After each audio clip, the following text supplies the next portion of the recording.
dual-path gas-charged front ISO struts, performance-tuned spring rates, advanced components for high-tech cars. However, with all the advancements Chrysler Motors vehicles have made, the ride and handling of the vehicles are still dependent on a few critical components, the tires and wheels. Now, tires and wheels have always been critical systems when dealing with the ride and handling of vehicles. But with the advent of front-wheel drive, some conditions have changed.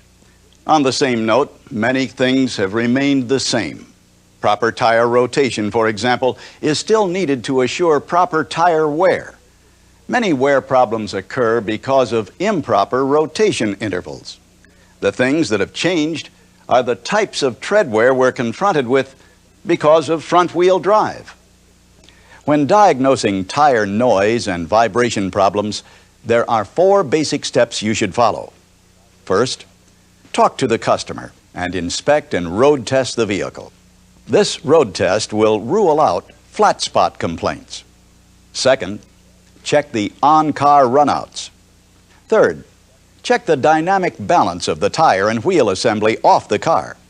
And finally, you should check additional rotating vehicle components. We'll start with the first step, interviewing the customer and inspecting the vehicle. When talking to the customer, try and find out as much as you can about the problem.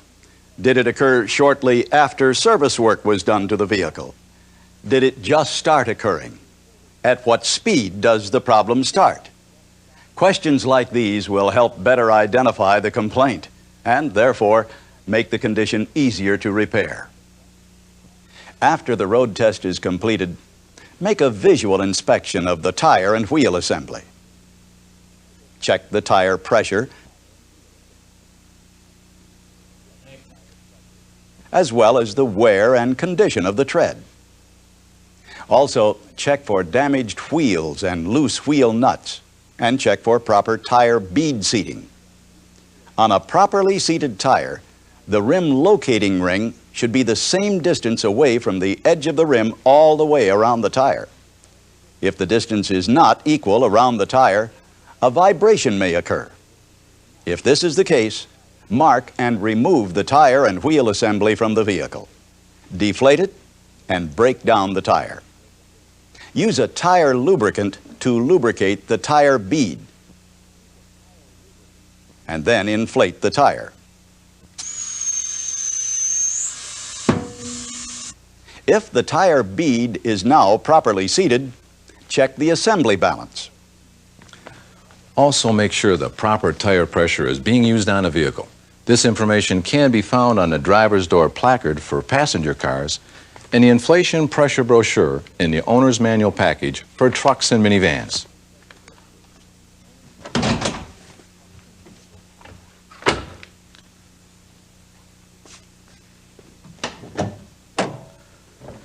In order to find out what size tires and wheels the vehicle was originally equipped with, check the sales codes on the vehicle information plate.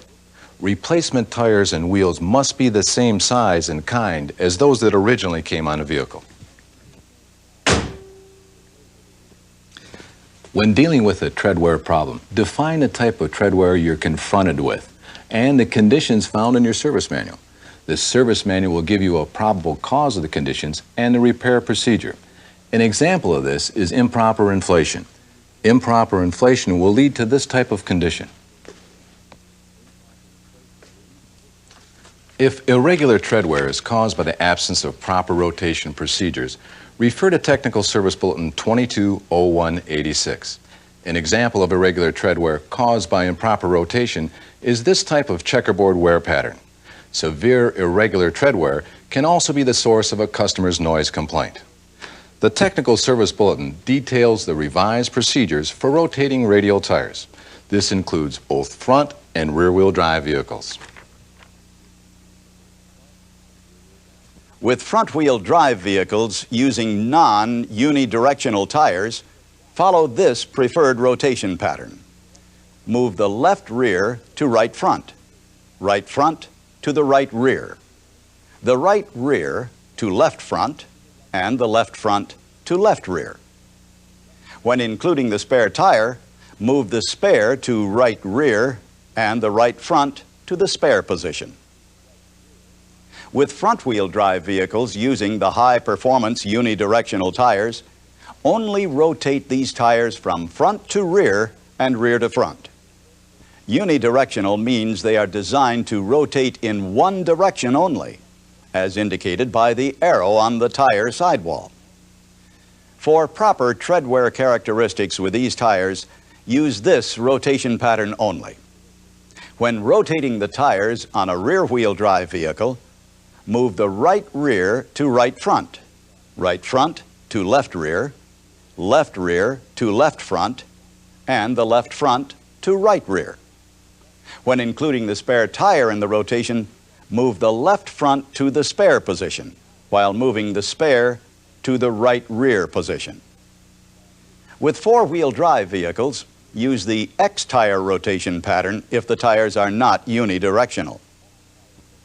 With rear drive vehicles using mud and snow tires on the rear only, rotate the tires side to side if they do not have a directional tread pattern. One point to remember: it's okay to reverse the direction of radial tires when required by the rotation procedure. Well, that wraps up the first step in the diagnosing of tires and wheel vibration complaints: interviewing the customer, road testing, and inspecting the vehicle. Now we come to step number 2, checking for runouts on the vehicle. The reason for performing these checks prior to checking the balance is if the on-car runout is out of specs, just balancing the tires won't fix the problem. You have to make sure there isn't any excessive runout first. Then you can move on and check the balance. Radial runout is measured on the center tread rib. If the center rib is cleated, apply a layer of masking tape over the center rib prior to measuring runout.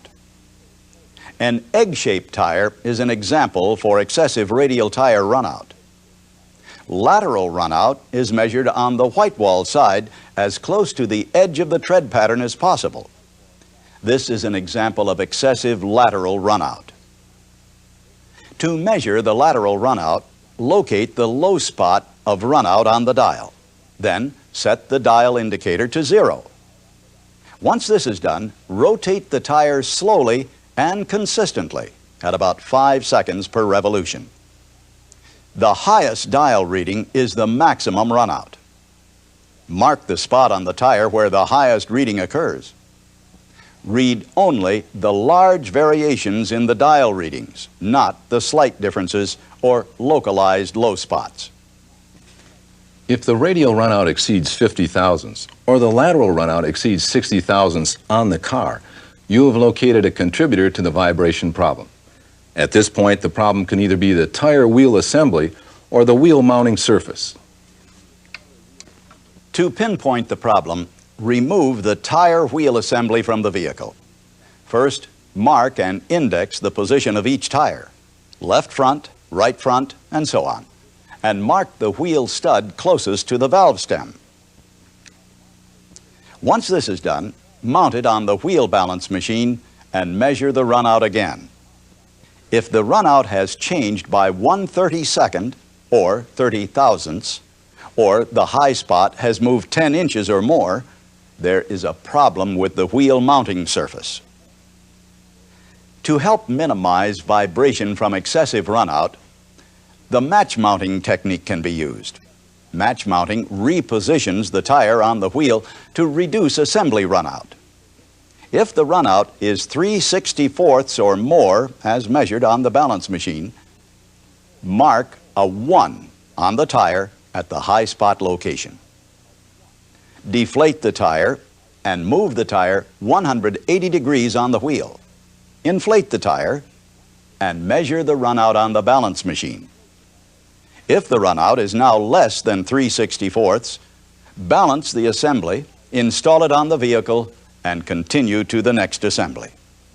In some cases, the runout will still be 3/64ths or more after the tire has been rotated 180 degrees on the wheel. In these cases, mark a 2 at the high spot location. If the second high spot is within 4 inches of the first high spot, replace the tire.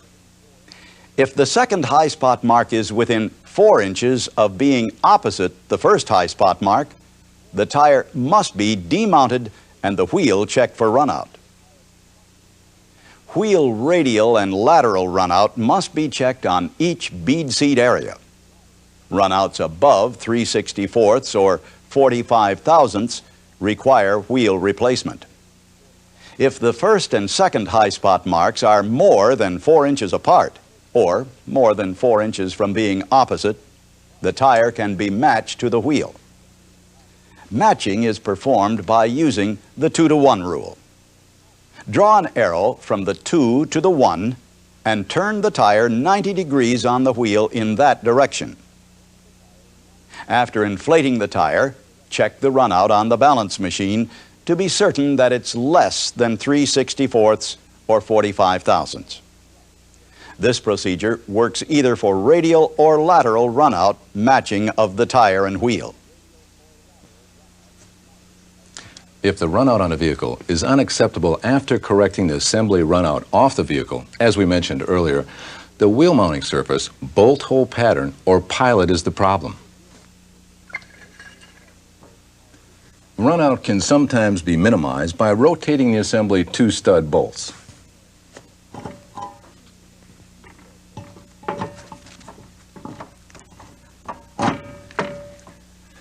Check runout and reposition the assembly until runout is the smallest.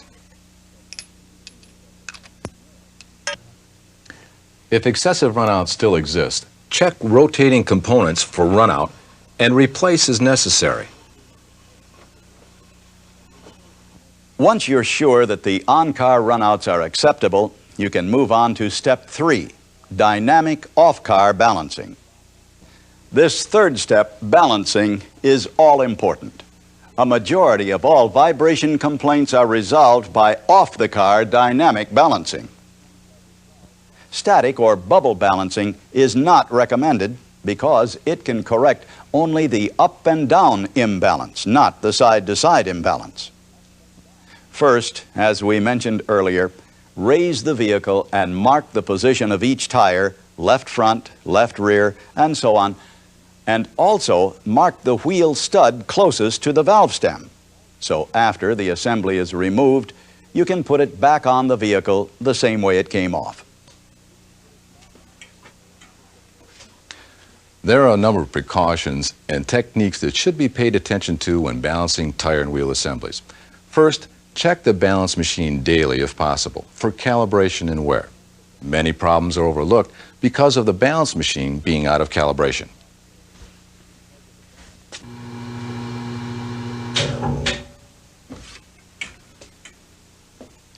A quick method you can use to check your machine for calibration is to mount a wheel on the assembly and balance it to 0. Next, add a 3-ounce weight to the wheel on the inside flange and spin the assembly.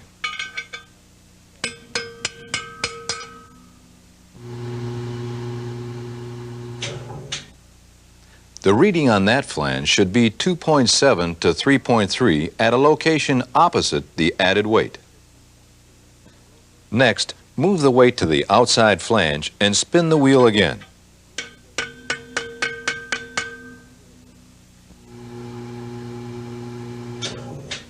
The reading on that flange should be 2.7 to 3.3 at a location opposite the added weight.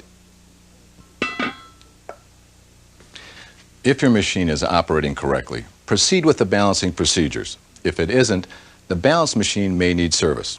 Some balance machines have an automatic calibration feature, such as this AMCO machine. Refer to the manufacturer's instructions for the procedures to check calibration.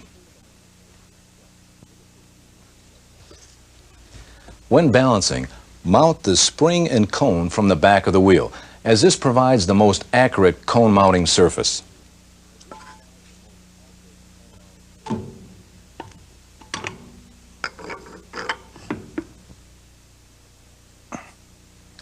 Also ensure that the wing nut is tightened securely.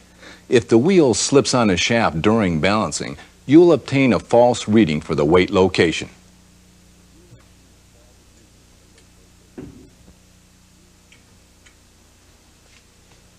And for the most accurate results, let the balance machine complete its full program cycle rather than just pressing the stop button. Be sure to use the proper weights and firmly secure them in all cases.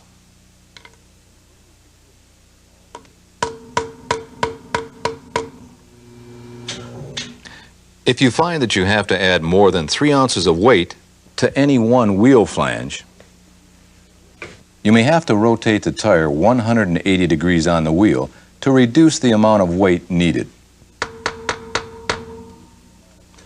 Also, once you've added the weights, the assembly should be checked to ensure that the weights are correct.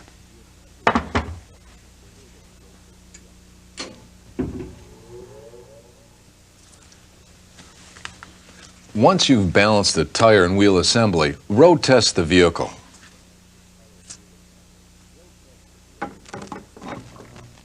If you find you're still confronted with vibration, this is where our fourth and final step comes in: additional vehicle rotating component checks. The components that can still be causing problems could be an out-of-balance brake drum or rotor. If you're confronted with an out-of-balance brake drum or rotor, a method used to solve this problem without replacing all the components is an on-car balance.